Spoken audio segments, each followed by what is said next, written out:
अरिहन्ताणं नमो सिद्धाणं नमो आयर्याणं नमो वज्रायणं नमो लोये सर्वसाहुणम्।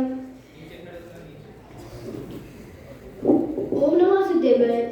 यहाँ पर उपस्थित आदरणीय अध्यक्ष महोदय, माननीय निर्णायक एवं विशेष अतिथि एवं मेरे सभी सहपाठी भाइयों को मेरा शुभकामनाएं नमन।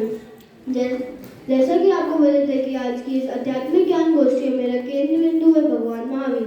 भगवान महावीर का जन्म आज से करीब 2605 वर्ष पहले चैत्र शुक्ल 13 के दिन कुंडग्राम में हुआ था। उनकी माता का नाम त्रिशला देवी, उनके पिता का नाम राजा सिद्धार्थ था। उनका यह अंतिम जन्म था। इसके बाद उन्होंने जन्म मरण को नाश ही कर लिया था। उनकी शादी ही नहीं हुई अतः पत्नी और बच्चों का सवाल ही नहीं उठता। उनके माता पिता ने बहुत कोशिश की पर वो राजी नहीं कर पाए। उन्होंने 30 वर्ष की यौवन अवस्था पर निग्न दिगंबर मुनि अवस्था में उन्होंने दीक्षा ले ली। उसके बाद लगातार 12 वर्ष तक उन्होंने आत्म साधना की। उसके बाद उन्हें मोक्ष प्राप्त हुआ।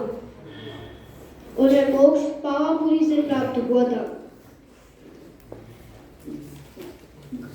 दीपावली कहो चाहे महावीर निर्वाण उत्सव कहो, एक ही बात है।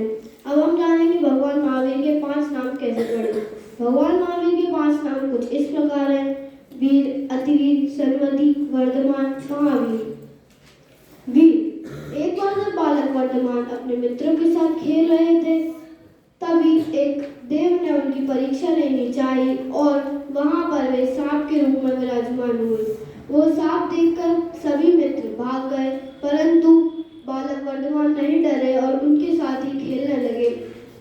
इस घटना से उनका नाम पड़ा वीर। अतिवीर।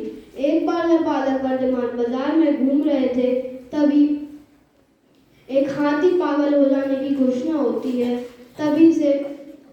तब बालक वर्धमान ने उस हाथी को काबू में किया था। तभी से उनका नाम अतिवीर रखा गया। तीसरा, सन्मति।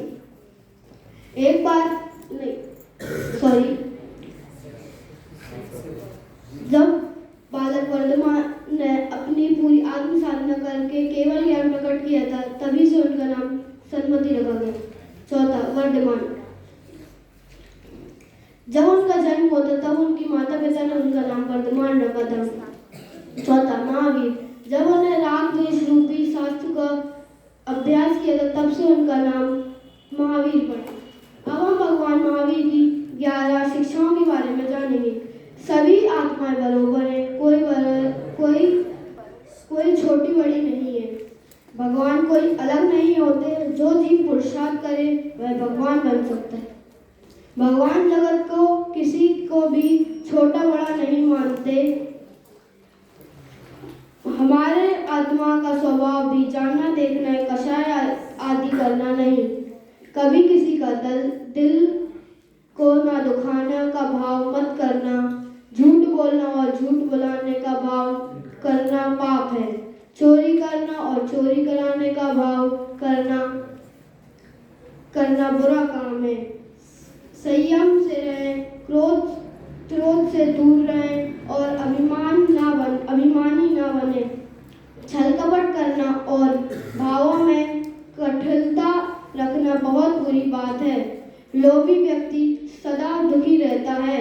हमें अपनी ही गलती से दुख हो और अपनी भूल स्वयं से ही सुखी हो सकते हैं। अब मैं यही कहना चाहूँगा कि हम भी आटो कर्मश का सिद्ध सदावन विराजमान हो। इसी मंगल भावना से जय जय।